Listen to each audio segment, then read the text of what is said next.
Hi everyone, study IQ के learning platform पे आप सबका स्वागत है। आज के लेक्चर में हम लोग उत्तराखंड के अक्टूबर 2021 के करंट अफेयर्स का सेकेंड पार्ट करेंगे। ऑलरेडी हमने फर्स्ट पार्ट कवर कर लिया है।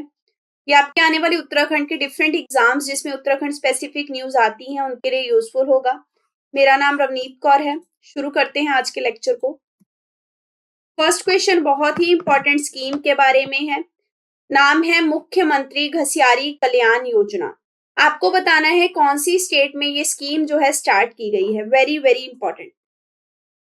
करेक्ट आंसर है उत्तराखंड। उत्तराखंड गवर्नमेंट में ये स्कीम जो है अभी अभी लॉन्च की गई है। देखिए, इसमें जो कोऑपरेटिव सोसाइटी है उनको आपस में जोड़ा जाएगा। फिर डिफरेंट फार्मर्स जो है उनको सब्सिडी दी जाएगी ताकि वो अपने एरिया में एनिमल फीड उगा सके। एनिमल फीड में सबसे ज्यादा मक्की उगाई जाएगी और फिर उसको न्यूट्रिशियस बनाया जाएगा ताकि जो भी पशुपालन करते हैं उनको उनके एनिमल्स के लिए अच्छा खाना मतलब अच्छी न्यूट्रिशियस फीड जो है वो मुहैया हो सके। इस स्कीम के तहत लगभग 2000 फार्मर्स जो हैं वो 1000 एकड़ के लैंड में मक्की जो है उसे उगाएंगे, उसे न्यूट्रिशियस बनाएंगे, फिर उसके बाद से बेचेंगे। तो इससे लगभग 1 लाख फार्मर्स जो कि एनिमल डिपेंडेंट भी हैं उनको भी फायदा होगा।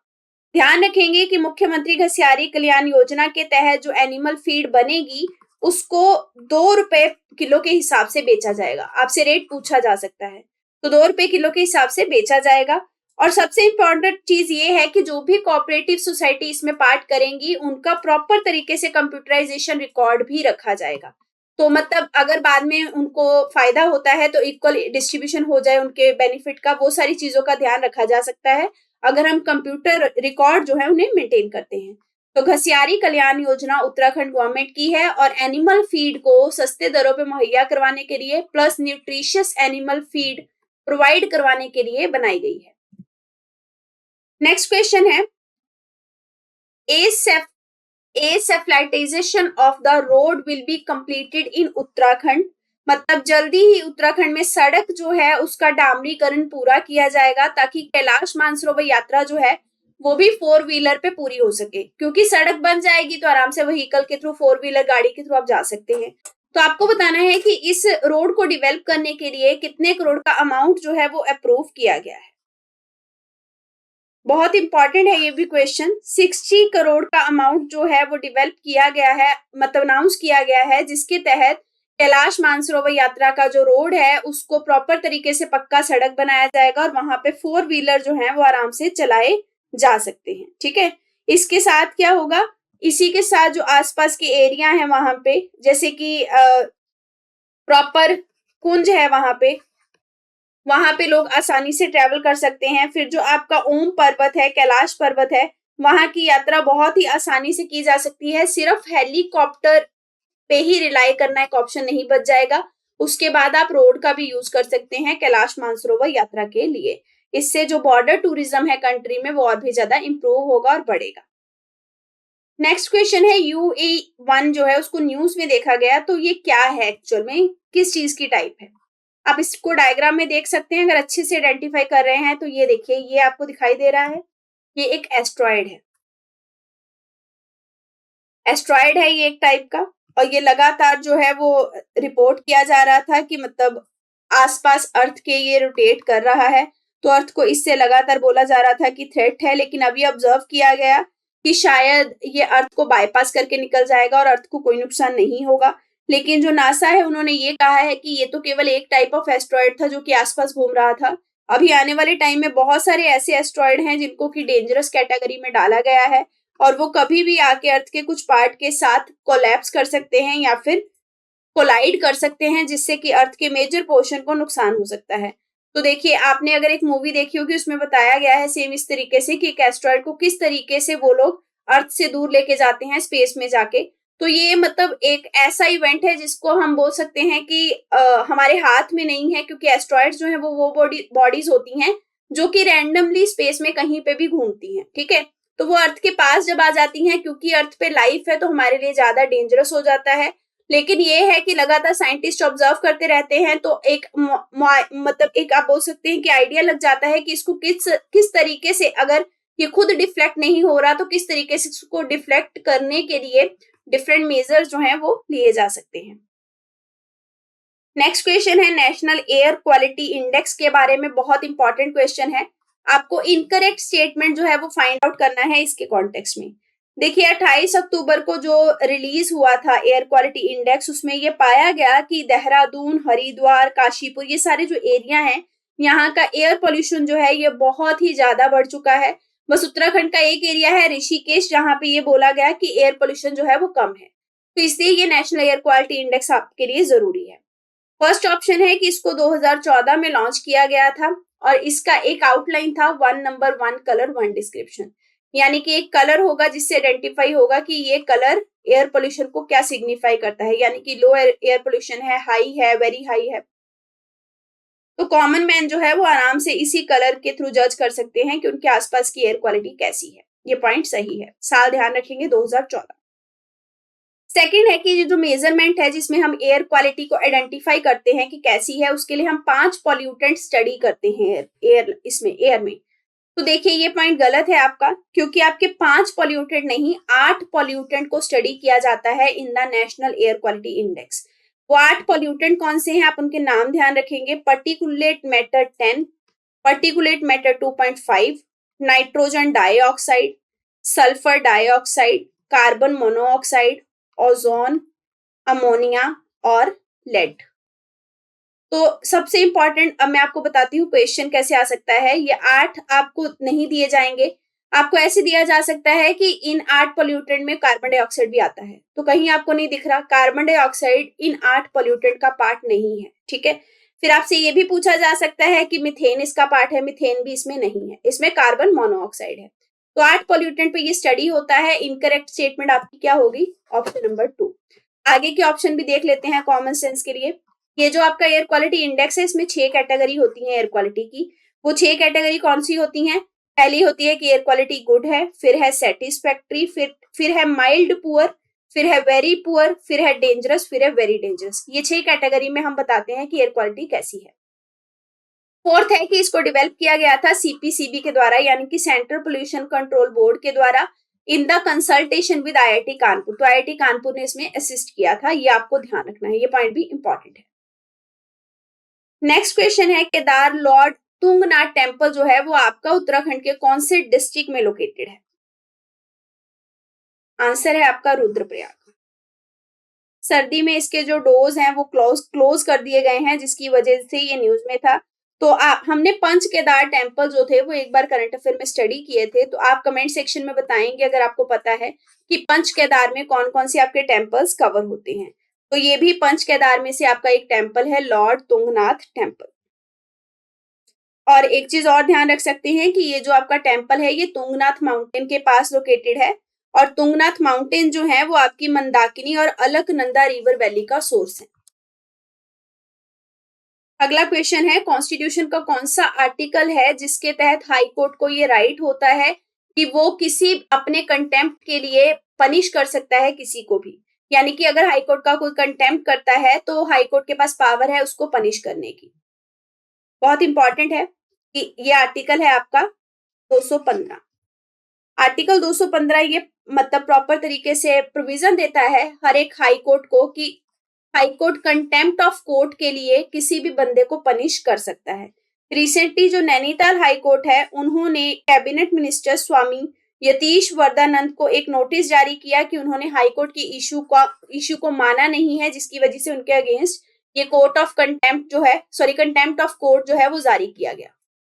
ठीक है, अगर हम कंटेम्प्ट ऑफ कोर्ट के बारे में बात करें तो आपका एक एक्ट है कंटेम्प्ट ऑफ कोर्ट एक्ट 1971। ये बहुत ही इलेबोरेटेड तरीके से बताता है कि कंटेम्प्ट ऑफ कोर्ट क्या होता है। इसमें ये बताया गया है कि 2 कंटेम्प्ट होते हैं, एक होता है सिविल कंटेम्प्ट, एक होता है क्रिमिनल कंटेम्प्ट। सिविल कंटेम्प्ट क्या होता है कि अगर हाई कोर्ट ने कोई जजमेंट या फिर कोई ऑर्डर जारी किया तो आप उसे विलफुली ब्रीच कर रहे हैं, यानी कि मान नहीं रहे हैं, जानबूझ के तोड़ रहे हैं। क्रिमिनल वो होता है कि आप कोई पब्लिकेशन कर रहे हैं या फिर आप बोल के या लिख के बहुत बुरे तरीके से कोर्ट के किसी भी डिसीजन को क्रिटिसाइज कर रहे हैं, और वो जो क्रिटिसिज्म है वो डायरेक्टली आप इसीलिए कर रहे हैं क्योंकि आप कोर्ट को चैलेंज कर रहे हैं, तो उसको हम क्रिमिनल कंटेम्प्ट की कैटेगरी में डालते हैं। ठीक है, 215 हाई कोर्ट को ये प्रोविजन देता है। सिमिलरली 129 आर्टिकल आपका सुप्रीम कोर्ट को ये पावर देता है कि वो कंटेम्प्ट ऑफ कोर्ट की अर्जी जो है वो किसी के अगेंस्ट भी जारी कर सकता है और उनको पनिश कर सकता है। ठीक है, नेक्स्ट क्वेश्चन है, बहल पेपर मिल जो है ये न्यूज में थी, तो ये उत्तराखंड के कौन से डिस्ट्रिक्ट में लोकेटेड है? करेक्ट आंसर है आपका ऊधम सिंह नगर, काशीपुर में है बेसिकली ये। ठीक है, अब ये न्यूज में क्यों थी? क्योंकि यहाँ पे फायर जो थी, आग जो थी वो लगी थी, इसी की वजह से ये आपकी लगातार न्यूज में थी। अगर हम पेपर इंडस्ट्री की बात करें इंडिया के कॉन्टेक्स्ट में, तो पेपर इंडस्ट्री जो है वो बेसिकली एग्रीकल्चर बेस्ड है, क्योंकि पेड़ों से ही पेपर बनते हैं। तो बहुत सारा एरिया आपको चाहिए होता है जिसमें आप यूक्लिप्टस का प्लांट जो है वो लगा सकते हैं। यूक्लिप्टस बेसिकली पेपर कंस्ट्रक्शन में बहुत हेल्पफुल होता है। ये वाला पेड़ आपका ध्यान रखेंगे पेपर की ग्रोथ के लिए इंपॉर्टेंट है। ठीक है, क्योंकि जो भी यूक्लिप्टस का पेड़ है वो आपको ज्यादा प्रोडक्शन देता है for the construction of paper. इसके अलावा आप कुछ और पेड़ लगा सकते हैं जो कि पेपर मिल को जाते हैं, फिर वहां पे पेपर बनता है। पहली पेपर मिल जो है कंट्री में वो आपकी सीरमपुर बंगाल में स्टैब्लिश की गई थी 1812 में, लेकिन ये मिल इतनी चल नहीं पाई थी, फेल हो गई थी। फिर 1870 में एक और मिल जो है वो खोली गई कोलकाता में बैलीगंज एरिया के पास, और ये सक्सेसफुल थी। और ये बहल पेपर मिल अगर आपसे पूछा जाए तो ये उत्तराखंड में है और ऊधम सिंह नगर में है, यहाँ पे अभी अभी आग लगी थी। नेक्स्ट क्वेश्चन है, स्टीव जॉब्स जो थे उन्होंने कौन सा टेम्पल नैनीताल का विजिट किया था? और फिर उन्होंने ये भी कहा था कि इस टेम्पल को विजिट करके उनको यहाँ पे आके एप्पल कंपनी खोलने का एक विजन जो था या आप कह सकते हैं जो आइडिया था वो मिला। तो वो इस टेम्पल को बहुत ज्यादा मानते थे। फेसबुक के जो ऑनर हैं स्टीव जॉब्स ने उनको भी एक टाइम में कहा था, जब वो बहुत फेसबुक के जो ऑनर थे उनकी कंपनी इतनी अच्छी चल नहीं रही थी, तब स्टीव जॉब्स ने उन्हें कहा था कि आप उस टेम्पल में जाइए, मैं उसको बहुत मानता हूँ, वहां पे मुझे जाके एप्पल के क्रिएशन का आइडिया मिला था। तो ये टेम्पल का नाम है आपका कैंची धाम आश्रम। इसका आंसर करेक्ट कर लीजिएगा, कैंची धाम आश्रम है इसका करेक्ट आंसर। अब ये न्यूज में क्यों था टेम्पल? क्योंकि जो फसाई है आपका, इन्होंने ये कहा है कि जो यहाँ पे मालपुए मिलते हैं उनको प्रॉपर तरीके से मॉनिटर किया जाएगा, फिर उन्हें सर्टिफिकेशन दिया जाएगा कि ये जो मालपुए हैं ये प्रॉपर हेल्थ के स्टैंडर्ड्स को मेट करते हैं या नहीं। यानी कि जब इनको मालपुओं को बनाया जाता है तो हेल्थ स्टैंडर्ड को देखते हुए बनाया जाता है या फिर फूड गाइडलाइंस को फॉलो किया जाता है बनाते टाइम या नहीं। तो मालपुओं को यहाँ पे साई अपना एक सर्टिफिकेट देने की बात कर रहा था, इसीलिए कैंचीधाम आश्रम न्यूज में था। तो आपको डिटेल के हिसाब से ध्यान रखना है कि स्टीव जॉब्स जो थे उन्होंने इसको विजिट किया था। इस टेम्पल को आप नीम करौली बाबा के नाम से भी जानते हैं, ये भी आप ध्यान रखेंगे। ठीक है, नैनीताल का बहुत ही फेमस आपका ये टेम्पल है। नेक्स्ट क्वेश्चन है फसाई के ही बारे में। मैंने अभी बताया कि फसाई जो है वो नीम करौली बाबा के जो मालपुए हैं कैंचीधाम टेम्पल के, उनको सर्टिफिकेशन देगा। तो आपको ये बताना है कि ये जो food safety standard authority of India यानी कि जो फसाई है वो कौन सी मिनिस्ट्री के अंडर काम करता है।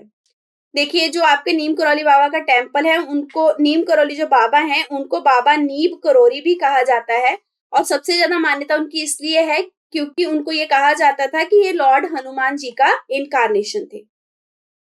फसाई आपका ministry of health and family welfare के अंडर है, वेरी इंपॉर्टेंट। देखिए, फूड से रिलेटेड है तो आप मिनिस्ट्री ऑफ कंज्यूमर अफेयर नहीं मार के आएंगे, ये गलत हो जाएगा, इसीलिए ये क्वेश्चन मैंने फ्रेम किया है। फसाई आपका फंक्शन करता है हेल्थ मिनिस्ट्री के अंडर। फसाई के बारे में आप कुछ और चीजें ध्यान रख सकते हैं कि ये जो बॉडी है इसको एक एक्ट के तहत इस्टेब्लिश किया गया था, तो ये आपकी एक स्टैट्यूटरी बॉडी है। आपका एक्ट था food safety and standard act 2006। ये ऑटोनॉमस बॉडी है ministry of health and family welfare की। इसकी रिस्पॉन्सिबिलिटी होती है कि जो भी पब्लिक प्लेसेस हैं वहां पे अगर कोई फूड की चीज मिल रही है तो उसको उसकी प्रॉपर रेगुलेशन रखना, और वहां पे ये देखना कि वो एक स्टैंडर्ड जो है चीजों को बनाने के लिए वो मेंटेन कर रहे हैं या नहीं। इसीलिए ये जो मालपुए हैं जो कि बहुत हाई मात्रा में वहां पे पाए जाते हैं और खाते भी हैं लोग, इसलिए फसाई वहां पे जाके इनको सर्टिफाई करेगा कि हाँ ये प्रॉपर हेल्थ स्टैंडर्ड को या फिर फूड गाइडलाइंस को मीट करते हुए बनाए जाते हैं। ठीक है, फसाई का अगर आपसे हेडक्वार्टर पूछा जाए तो न्यू दिल्ली में है। नेक्स्ट क्वेश्चन है, बद्रीनाथ धाम के लिए एक मास्टर प्लान जो है वो बनाया जा रहा है, इसकी टोटल कॉस्ट कितने करोड़ होगी ये आपको बताना है। आंसर है 481 करोड़, 481 करोड़ इसकी टोटल लागत होगी। गवर्नमेंट लगातार काम कर रही है। सिमिलरली इसी तरीके का मास्टर प्लान आपका केदारनाथ धाम के लिए बनाया गया था जो कि सक्सेसफुल हुआ है। ये जो बद्रीनाथ धाम का ये प्लान है, इसके लिए ये बोला जा रहा है कि 2025 तक इसे किसी भी हालत में कंप्लीट किया जाएगा। और इसी प्लान के तहत बद्रीनाथ धाम के आसपास का जो एरिया है उसे मिनी स्मार्ट सिटी के तौर पे डेवलप किया जाएगा। नेक्स्ट क्वेश्चन है आपका एक एडवेंचरस साइकिलिस्ट के बारे में। बेसिकली शिवांगी हैं, ये आप डायग्राम में फोटो में देख सकते हैं। इन्होंने 561 किलोमीटर का जो एरिया है वो अकेले ही ट्रेवल किया साइकिल पे। तो अब आपको बताना है कि ये उत्तराखंड के कौन से डिस्ट्रिक्ट से बिलोंग करती हैं। इन्होंने एक रिकॉर्ड बनाया क्योंकि इकलौती मतलब एक लड़की होने के बाद ये लगातार अकेले ही उस रूट पे निकल गई और पूरा इन्होंने ट्रैकिंग किया। आंसर है देहरादून। ये देहरादून की है बेसिकली।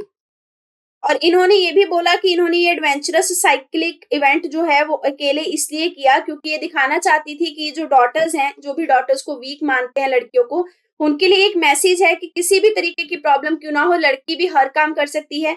जैसे कि देहरादून से ये नीति वैली में गई, फिर बहुत सारे स्नोफॉल हुए, रास्ते में लैंडस्लाइड हुए, लेकिन ये रुकी नहीं और उसके बाद ये सक्सेसफुल हुई है इस चीज में, तो इसलिए ये न्यूज में थी। आप इनका नाम ध्यान रखेंगे, नाम भी पूछा जा सकता है। अगला क्वेश्चन है, कौन सा ऐसा मॉस्किटो है जो कि रिस्पॉन्सिबल होता है for the transmission of dengue, chikungunya, yellow fever and Zika infection. बहुत इंपॉर्टेंट, एक कॉमन मॉस्किटो है जो इन सब बीमारियों का गढ़ होता है। आंसर है आपका एडिस इजिप्टी मॉस्किटो। अब ये न्यूज में क्यों था? क्योंकि रुड़की में डेंगू के जो केसेस हैं वो आने शुरू हो गए, इस वजह से न्यूज में था। डेंगू बेसिकली आपका मॉस्किटो बॉर्न ट्रॉपिकल डिसीज है, यानी कि ट्रॉपिकल एरियाज में पाया जाता है जब पानी इकट्ठा होता है एक जगह पे। जैसे ही मानसून खत्म होता है वैसे ही वहां पे ये शुरू हो जाता है। अगर ट्रांसमिशन की बात करें तो ये जो मॉस्किटो है इसके द्वारा ये ट्रांसमिट होता है और ये फीमेल मॉस्किटो है, ठीक है। एडिस एजिप्टी दिन के टाइम में काम करता है, यानी कि डे टाइम फीडर है। और जब टेम्परेचर किसी भी एरिया का 16 डिग्री से कम हो जाता है वहां पे ये मॉस्किटो मिलने बंद हो जाते हैं। जैसे ही सर्दी आ जाएगी तो डेंगू के इंस्टेंसेस कम हो जाएंगे क्योंकि वहां ये मॉस्किटो ब्रीड नहीं कर सकता। और यही मॉस्किटो आपका जीका इन्फेक्शन, येलो फीवर ये सब फैलाता है। नेक्स्ट क्वेश्चन है ओम पर्वत और आदि कैलाश के बारे में। ये आपके कौन से डिस्ट्रिक्ट में पाए जाते हैं? ये देखिए, ओम पर्वत को इसीलिए ओम पर्वत कहा जाता है क्योंकि इस पे ये ओम का आपको सिंबल दिखाई दे रहा है, ठीक है। तो आपको बताना है कौन से डिस्ट्रिक्ट में ये है। करेक्ट आंसर है आपका पिथौरगढ़। आदि कैलाश पे बहुत सारे लोग जो हैं वो आने शुरू हो गए हैं क्योंकि अब काफी टेम्पल्स जो हैं वो खुल चुके हैं। इसी के साथ आपका ये जो ओम पर्वत है वहां पे भी लोगों ने विजिट करना शुरू कर दिया है। और आप ध्यान रखेंगे कि इसके पास एक एंशियंट टाउन है जिसको कि धरचूला कहा जाता है। इस टाउन को पहले ट्रेड के लिए यूज किया जाता था, तो जब आप इस पर्वत रूट पे जाते हैं तो यहाँ पे ये धरचूला टाउन से होते हुए जाते हैं। नेक्स्ट क्वेश्चन है, उत्तराखंड के जो डेजर्टेड विलेजेस हैं यानी कि जो सुनसान हो चुके गांव हैं उनको जल्द ही होम स्टे के रूम में कन्वर्ट किया जाएगा। ये प्लान जो है ये कौन से कंट्री के गांव को देखते हुए बनाया गया है, ये आपको बताना है। करेक्ट आंसर है इटली। इटली ने भी सेम इसी तरीके से जो डेजर्टेड विलेजेस थे उनको होम स्टे में कन्वर्ट कर दिया। होम स्टे क्या होता है? जैसे आप टूरिज्म के लिए उत्तराखंड में गए तो आप किसी होटल में नहीं रुकेंगे, आप एक घर में रुक जाएंगे जो गांव के घर हैं। वहां पे आपको पूरी घर जैसी फैसिलिटी दी जाएगी और आपको ऐसा लगेगा कि आप अपने घर में ही रह रहे हैं, बस आपने जगह बदल दी, ठीक है। उसको कहते हैं होम स्टे, यानी कि आपको टूरिज्म के बाद दूसरे प्लेस में पूरी होम की फीलिंग दी जाती है। और ये उत्तराखंड गवर्नमेंट का जल्द ही प्लान है कि इनको जल्द कंप्लीट किया जाएगा और इटली को देखते हुए ये जो प्लान है इसे इंप्लीमेंट किया जा रहा है। नेक्स्ट क्वेश्चन है, होम स्टे स्कीम जो है बेसिकली ये सबसे ज्यादा किस चीज पे असर करेगी, किस चीज को इफेक्ट करेगी, ये आपको बताना है। बहुत इंपॉर्टेंट पॉइंट है, स्टॉप माइग्रेशन। यानी कि अगर होम स्टे स्कीम सक्सेसफुल होती है तो जो लोग यहाँ से उत्तराखंड को छोड़ के दूसरी जगह माइग्रेट करते हैं फॉर द इकोनॉमिक पर्पस, वो ये बंद कर देंगे। क्यों बंद कर देंगे? क्योंकि होम स्टे स्कीम के तहत टूरिस्ट उनके पास आएंगे और वहां रहेंगे तो उनके लिए इकोनॉमी का जरिया जो है वो उनके घर में ही डेवलप हो जाएगा, यानी कि उत्तराखंड में ही। तो फिर उन्हें माइग्रेट नहीं करना पड़ेगा। तो माइग्रेशन को रोकने के लिए ये स्कीम जो है ये कारगर साबित हो सकती है। अगला क्वेश्चन है आपका बोटेनिकल सर्वे ऑफ इंडिया के बारे में। आपको बताना है कि इसका हेडक्वार्टर कहाँ पे लोकेटेड है। और एक चीज और ध्यान रखेंगे कि इनकी एक स्टडी आई है जिसमें ये बताया गया है कि हिमालयस में लगातार जो मेडिसिनल प्लांट्स हैं यानी कि जो औषधीय पौधे हैं उनकी संख्या कम होती जा रही है। इसीलिए botanical survey of India news में था। तो इसका हेडक्वार्टर आपका लोकेटेड है कोलकाता में। बोटेनिकल सर्वे ऑफ इंडिया आपकी मिनिस्ट्री ऑफ इन्वायरमेंट की बॉडी है जो सारे कंट्री में फ्लोरिस्टिक स्टडी जो है वाइल्ड प्लांट पे वो कंडक्ट करती है। इसको 1890 में सेटअप किया गया था और पूरे कंट्री में इसके 9 रीजनल सर्कल्स हैं, ये भी आप ध्यान रखेंगे। और इस स्टडी में ये देखा गया कि जो ग्रेट इंडियन नेशनल पार्क है हिमाचल का और जो उत्तराखंड की वैली ऑफ फ्लावर्स है, इन 2 एरियाज में सबसे ज्यादा कमी देखने को मिली है मेडिसिनल प्लांट्स में, यानी कि यहाँ पे औषधीय पौधों की संख्या बहुत ज्यादा कम हो गई है। अगला क्वेश्चन है, इंडिया चाइना बॉर्डर को कनेक्ट करने के लिए एक पेडेस्ट्रियन रूट है, इकलौता पेडेस्ट्रियन रूट, ये कौन से स्टेट में लोकेटेड है या कौन सी यूनियन टेरिटरी में लोकेटेड है, ये आपको बताना है। आंसर है उत्तराखंड। तो इकलौता pedestrian route India China border को डायरेक्ट जोड़ने वाला आपका उत्तराखंड में लोकेटेड है। इसको हम मुंसियारी मिलम वॉक भी कहते हैं, यानी कि पैदल ये इंडिया चाइना बॉर्डर को आपस में कनेक्ट करता है। नेक्स्ट क्वेश्चन है, चीफ मिनिस्टर ऑफ उत्तराखंड जो है उन्होंने एक भूमि पूजन जो है वो कंडक्ट किया और ये भूमि पूजन इसलिए कंडक्ट किया गया क्योंकि एक ग्रैंड धर्मशाला जो है वो बन रही है on the bank of 4 lane highway. ये धर्मशाला इसलिए बनाई जा रही है क्योंकि उस 4 लेन हाईवे से दिल्ली से जो भी बंदे ट्रैवल करते हैं उत्तराखंड में वो रास्ते में स्टे कर सकते हैं और ये बनाई जा रही है दिल्ली सेवा धाम के द्वारा, ये आपको ध्यान रखना है। तो ये कौन सी नदी के किनारे धर्मशाला बनाई जा रही है अभी आपको ये बताना है। करेक्ट आंसर है सरयू रिवर के किनारे में आपकी ये धर्मशाला जो है ये कंस्ट्रक्ट की जाएगी और इससे क्या होगा, जो भी लोग आके ट्रेवल कर रहे हैं वो आराम से यहाँ पे स्टे कर सकते हैं और आसपास के मतलब कुछ लोग होते हैं जिनको ट्रैवलिंग के टाइम आसपास के एरिया को भी एक्सप्लोर करना होता है, तो ये जो धर्मशाला है ये उनके लिए स्टेइंग का काम करेगी, उनके जो भी उनके टूरिज्म से रिलेटेड उनकी रिक्वायरमेंट है उनको पूरा करेगी। नेक्स्ट क्वेश्चन है, गवर्नमेंट प्राइवेट स्कूल्स में एडमिशंस लेने के लिए उत्तराखंड में बहुत ज्यादा करप्शन जो था वो चल रहा था, ये एक स्टडी में फाइंड आउट हुआ है। ये इन्वेस्टिगेशन उत्तराखंड के कौन से डिपार्टमेंट के द्वारा की गई जिसमें ये करप्शन का इंसिडेंट बाहर आया, ये आपको बताना है। आंसर है आपका एजुकेशन डिपार्टमेंट। एजुकेशन डिपार्टमेंट ने ये चीज देखी है कि किस तरीके से अगर प्राइवेट स्कूल में आपको एडमिशन चाहिए होता था या फिर गवर्नमेंट में चाहिए होता था, आपको पहले ब्राइब देनी पड़ती थी। लेकिन अब आफ्टर द कोविड क्या हुआ है, बहुत सारे प्राइवेट स्कूल में बच्चे जो एडमिशन लेते थे अब उनके पेरेंट्स ने उनको गवर्नमेंट स्कूल में एडमिट करवाना शुरू कर दिया है क्योंकि उनको ये देखने में आया है कि एक तो प्राइवेट स्कूल की फीस बहुत हाई है, अफोर्डेबल नहीं रह पाई, दूसरा गवर्नमेंट स्कूल में जो एजुकेशन की क्वालिटी और लेवल है वो हाई हो चुका है। देखिए हमने पिछली बार ये स्टडी किया था कि उत्तराखंड में अटल उत्कृष्ट स्कूल जो है वो बहुत हाई पैमाने पे बनाए जा रहे हैं जिसमें कि साइंटिफिक अप्रोच जो है स्टूडेंट में डेवलप करना, रिसर्च और इनोवेशन क्रिएट करना, ये सब पे ध्यान दिया जा रहा है। तो ये जो अटल उत्कृष्ट स्कूल है ऐसा एक मॉडल देखते हुए भी पेरेंट्स में एक जागृति आई है कि सरकारी स्कूल में भी अच्छी एजुकेशन मिल सकती है, इसलिए अब गवर्नमेंट स्कूल में जो बच्चे हैं वो ज्यादा एडमिशन ले रहे हैं। अगला क्वेश्चन बहुत इंपॉर्टेंट है, कौन सी ऐसी स्टेट है अंडर 19 वुमेन क्रिकेट टीम की, मतलब जिसमें कि पहली बार उनकी अंडर 19 वुमेन क्रिकेट टीम ने हिस्ट्री क्रिएट करी है और बीसीसीआई की ट्रॉफी जीती है। पहली बार ये trophy under 19 women cricket team के द्वारा जीती गई है उस स्टेट की। आंसर है उत्तराखंड। तो ये फर्स्ट टाइम हुआ है कि उत्तराखंड की अंडर 19 वुमेन क्रिकेट टीम ने बीसीसीआई की ट्रॉफी जीती और ये इन्होंने ट्रॉफी किसके खिलाफ मैच में जीती है, मध्य प्रदेश को हरा के ये ट्रॉफी जीती है। आपसे मध्य प्रदेश का नाम भी पूछा जा सकता है कि इन्होंने कौन सी स्टेट के अगेंस्ट मैच खेला था और जीते थे। नेक्स्ट क्वेश्चन है, एक सोलर प्लांट जो है वो गढ़वाल सेंट्रल यूनिवर्सिटी में लगाने का प्रॉमिस किया गया था लेकिन इसका काम अभी भी कंप्लीट नहीं हुआ, तो ये कहा जा रहा है कि ये प्रोजेक्ट शायद हॉल्ट पे चला गया है। तो आपको बताना है कितने किलोवाट की कैपेसिटी का यहाँ पे ये सोलर प्लांट लगना था। करेक्ट आंसर है 850 किलोवाट की कैपेसिटी का ये प्लांट लगना था। और ये हम सोलर प्लांट लगा क्यों रहे हैं जगह जगह पे, रूफ टॉप पे क्यों लगाए जाते हैं, ताकि हम मतलब जो क्लीन एनर्जी है उसका प्रोडक्शन इंक्रीज कर सके। ठीक है, कोल से जो एनर्जी प्रोड्यूस होती है वो पॉल्यूटेंट को भी जनरेट करती है लेकिन सोलर एनर्जी पॉल्यूशन फ्री होती है। गवर्नमेंट ऑफ इंडिया के द्वारा एक इंडेक्स जारी किया गया था जिसका नाम था सरल इंडेक्स। इसकी फुल फॉर्म है state roof top solar attractiveness index. इस इंडेक्स में जो भी स्टेट अच्छा परफॉर्म कर रही हैं अपने रूफटॉप में सोलर प्लांट को लगा के उनको प्रॉपर तरीके से रैंकिंग दी जाती है। यानी कि जिस भी स्टेट ने अच्छे तरीके से रूफटॉप पे सोलर प्लांट लगाए हुए हैं उनको रैंक 1 दिया जाएगा, 2 दिया जाएगा, ऐसे करके। ठीक है, तो पता लगता है कि किस तरीके से स्टेट्स जो हैं वो रूफटॉप डेवलपमेंट कर रही हैं अंडर द सरल इंडेक्स। अगर ये पूछा जाए कि सरल इंडेक्स किस मिनिस्ट्री का है, तो ministry of new and renewable energy इसमें मेन आपकी मिनिस्ट्री है। एनवायरमेंट मेन नहीं है, new and renewable energy ministry इसकी मेन मिनिस्ट्री है। नेक्स्ट क्वेश्चन है गौला रिवर के बारे में। ये रिवर डायरेक्टली कौन सी रिवर को ज्वाइन करती है, यानी कि डायरेक्टली किसकी ट्रिब्यूटरी है, ये आपको बताना है। ये न्यूज में क्यों थी, क्योंकि जब हैवी रेन उत्तराखंड में हुआ तो ये रिवर भी ओवरफ्लो हो गई थी और इसी ओवरफ्लो के कारण यहाँ पे जो आपका कठगोदाम रेलवे स्टेशन है वो डूब गया था।